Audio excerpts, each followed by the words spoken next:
Welcome to Road to Infinity War. This week we'll be going over the Avengers.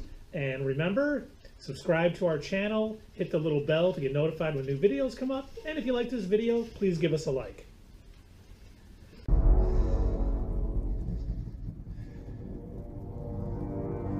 Sir, please put down the spear. Let's jump right in. We'll start with the performances in the Avengers. I think it starts with Tom Hiddleston. I mean, his portrayal of Loki is just off the charts good. Incredible. So many great quotes in this movie. I mean, everyone else did a great job too, but just totally, his performance overshadowed theirs, in my opinion. Yeah, he really does. He's, like I said when we were looking at Thor, he makes his character likable even though he's so despicable. He's just a really good actor and incredible job. Stay out of the way. Tourist.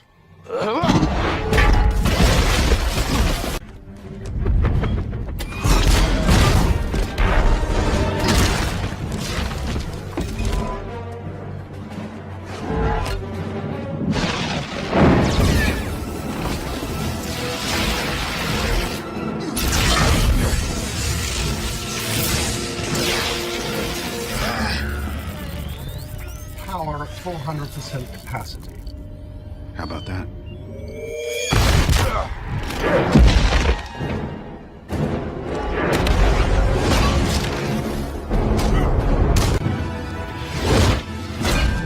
Hey! That's enough! Now, I don't know what you plan on doing here. I've come here to put an end to Loki's schemes. Then prove it. Put that hammer down. No. Bad call. He loves his hammer. You want me to put the hammer down?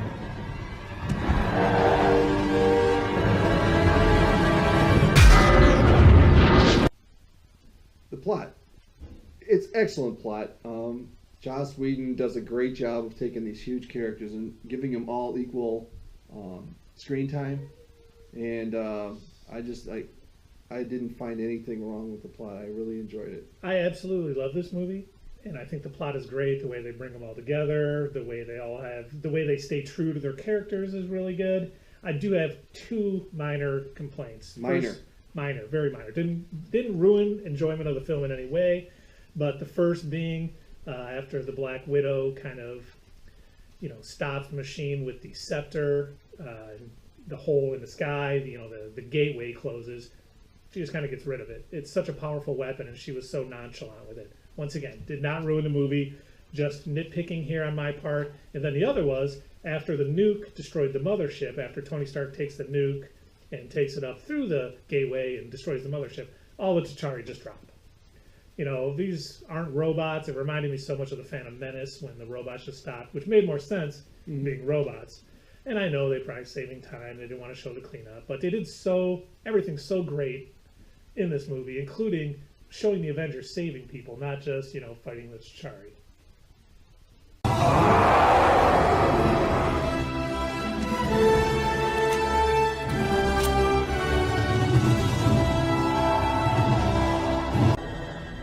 Guys? Call it, Captain. All right, listen up. Until we can close that portal, our priority is containment. Barton, I want you on that roof. Eyes on everything. Call out patterns and strays. Stark, you got the perimeter. Anything gets more than 3 blocks out, you turn it back or you turn it to ash. Can you give me a lift? Right. Better clench up, Legolas. Thor, you gotta try and bottleneck that portal. Slow him down. You got the lightning. Light the bastards up. You and me, we stay here on the ground. We keep the fighting here. And Hulk.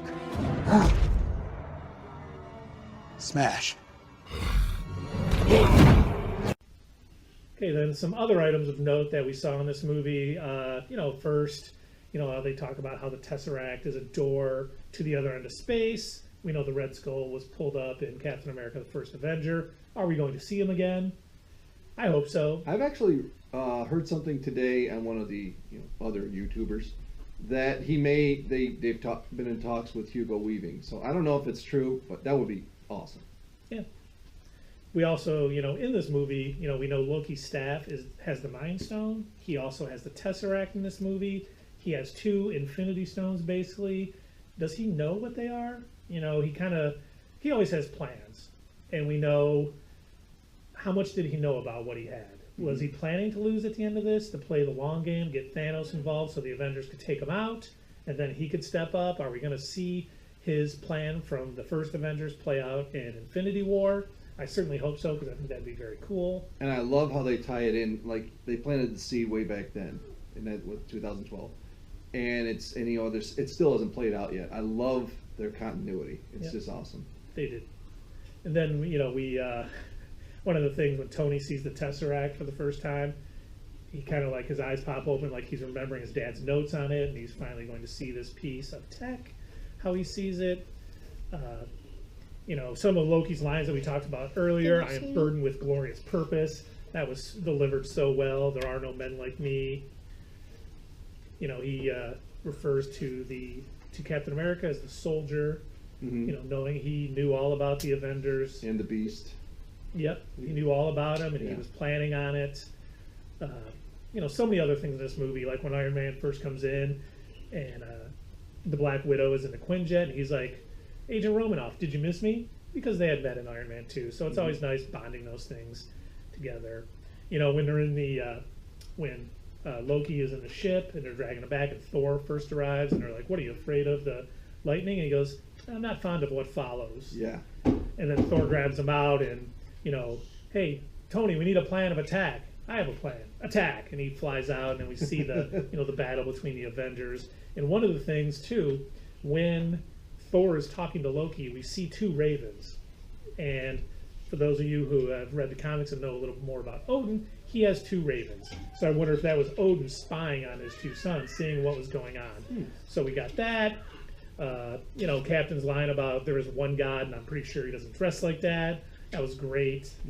When referring to Nick Fury saying his secrets have secrets, very true about that character. And I know you had something about... Yeah, another thing about Nick Fury is in the beginning when he's talking to the council, and he's saying that they're saying we should go to phase 2, and you should forget the Avengers Initiative. And he was like, "Well, I think they should still be together. I think all they need is a little push." And later on, when Coulson dies, they get that push, and he actually says the word push. They just needed a push. And I'm thinking, did he know about that at the time he was talking to the council? Did he, he's always scheming. He's got plans within plans.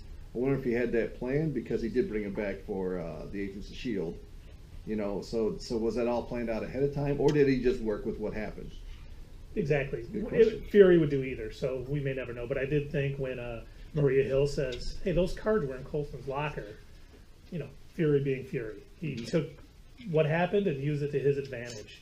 One of the things, too, is I loved all of Iron Man's names for everybody. Capsicle, because he was frozen for a long time. He calls Thor Point Break, which we get a callback to in Thor Ragnarok, which was very well done.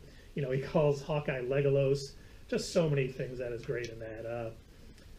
And we talked about it before, they're saving people while they're still fighting, showing what heroes they are. We even get that scene where, Cap is giving orders in that sort of iconic scene where they're all in a circle, and then Cap starts giving orders how he would do. So, so amazing. We get the puny God scene, which I don't think anyone heard him say it the first couple times seeing it, because there was so much laughter going on when they were slamming around.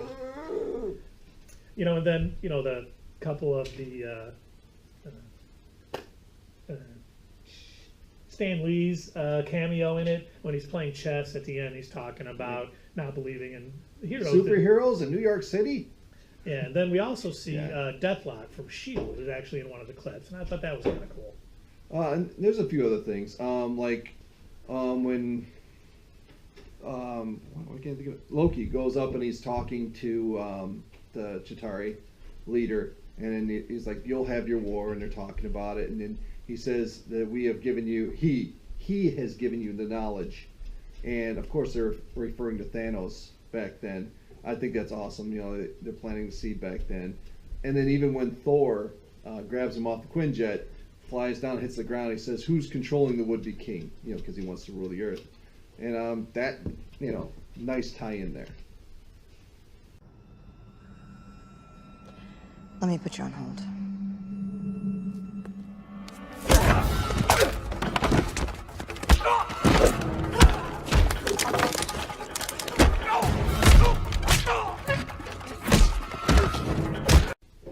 Okay, there's also there's that little scene where Tony and Captain America are fighting, because Captain America thinks that Tony's just selfish and that's all he cares about is himself.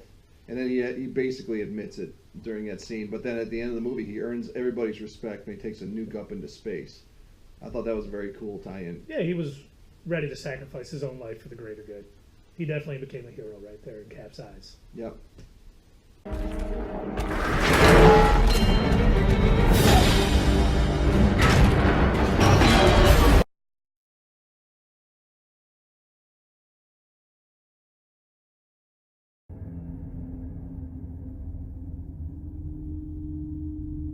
Humans. They are not the cowering wretches we were promised.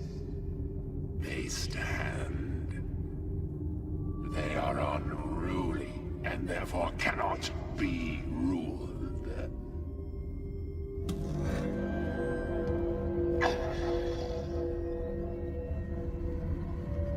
To challenge them is to court death.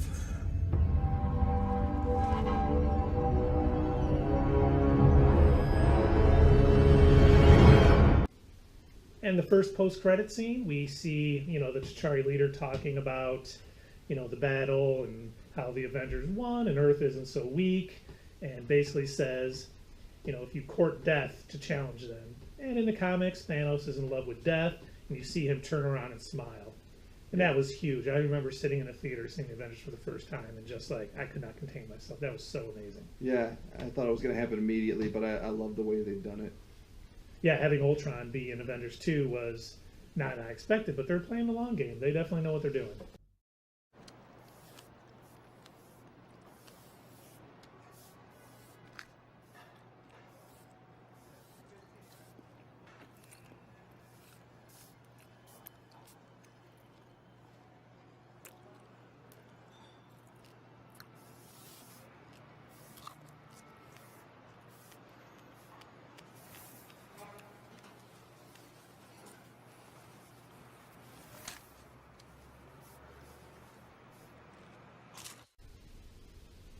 And of course, that last scene, the second scene, if you watch during the battle scenes when he gets hit, when Tony Stark gets hit and he falls to the ground, I think it's during the fight and also after he falls from the sky, and he's right by the shawarma shop, and he's like, I've never had it, we should try it. Yeah. And it is the first MCU movie with two post-credit scenes, so that's kind of big. And also, a little known fact, that actual extra credit, or post-credit, the second post-credit scene was filmed after the premiere of the movie. Whedon had this idea that they should do that, and so they all got together, and you see Cap kind of sitting like this, because he has a beard from a movie he was filming, so it all, I thought it worked. I thought it was great. They're all just sitting there, they look exhausted after saving New York, and just enjoying some shawarma. Yeah, they don't say a single word.